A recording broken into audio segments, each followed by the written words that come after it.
तकरीबन 960 के जवान जो अभी फ्रेश पास आउट से हमारे पुलिस ट्रेनिंग स्कूल से, ये लोग बहुत यंग हैं, नौजवान हैं और बॉर्डर इलाके से हैं। ये बॉर्डर विलेजेस से ही हैं और इनकी स्पेशली रिक्रूटमेंट हुई थी जगह के हिसाब से कि आप बॉर्डर में ही से सिलेक्ट होंगे और बॉर्डर में ही तैनात होंगे। हमने आज उनका तैनाती कर दी है। हमने करीब 560 के आसपास जो है, आधा से थोड़ा सा ज्यादा जम्मू साइड में गए हैं, बाकी कश्मीर में लगे हैं। और ये सिर्फ एंटी इन्फिल्ट्रेशन और एंटी टेररिज्म में काम करेंगे।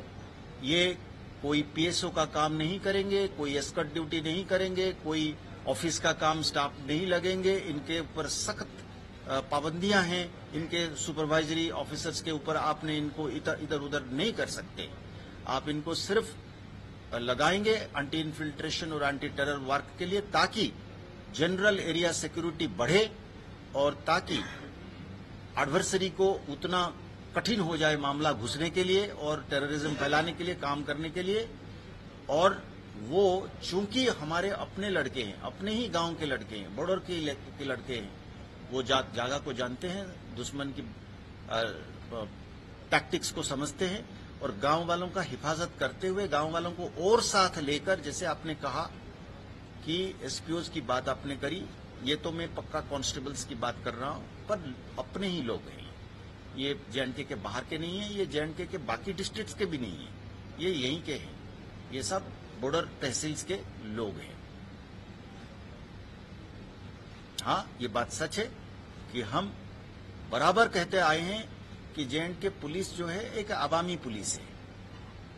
तो चाहे वो विलेज डिफेंस ग्रुप हो, या चाहे वो एसपीओ हो, या जेएनके पुलिस के रेगुलर बंदा हो, ये एक्चुअली एक कड़ी के छोटे छोटे हिस्से हैं और आपस में जुड़े हुए हैं। तो विलेज डिफेंस ग्रुप जो हथियार लेता है वो जेएनके पुलिस से लेता है और वो थाने के सहारे और थाने के कानून की ताकत से काम करता है। एसपीओ भी पुलिस एक्ट के तहत उसको तो वैसे उतना ही माने अथॉरिटी है जितना पुलिस को है। वो एक वॉलंटियर की तौर पे, उसको एक ऑनरारियम कहते हैं हम, उसके अगेंस्ट में काम करता है।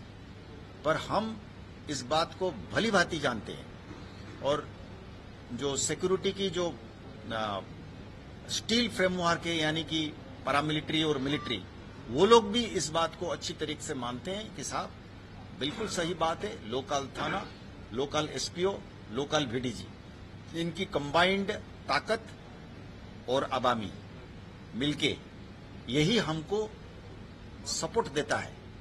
तो चूंकि हर आदमी के पास बंदूक नहीं हो सकता है, तो एक मिलिट्री रहने का मतलब होता है कि एक बड़ा सा एक ग्रिड देता है आपको, एक स्ट्रक्चर देता है, जिस स्ट्रक्चर के तहत आवाम कर सकता है। वो एक एनाबलिंग एनवायरनमेंट क्रिएट करता है, मिलिट्री और पैरामिलिट्री की जो ग्रिड। उस एनाबलिंग एनवायरनमेंट में असल काम, आपने जैसे कहा, असल काम यही बीडीजी, एसपीओ और आवामी पुलिस करती आई है, करी है पास्ट में, आगे के लिए भी करेगी।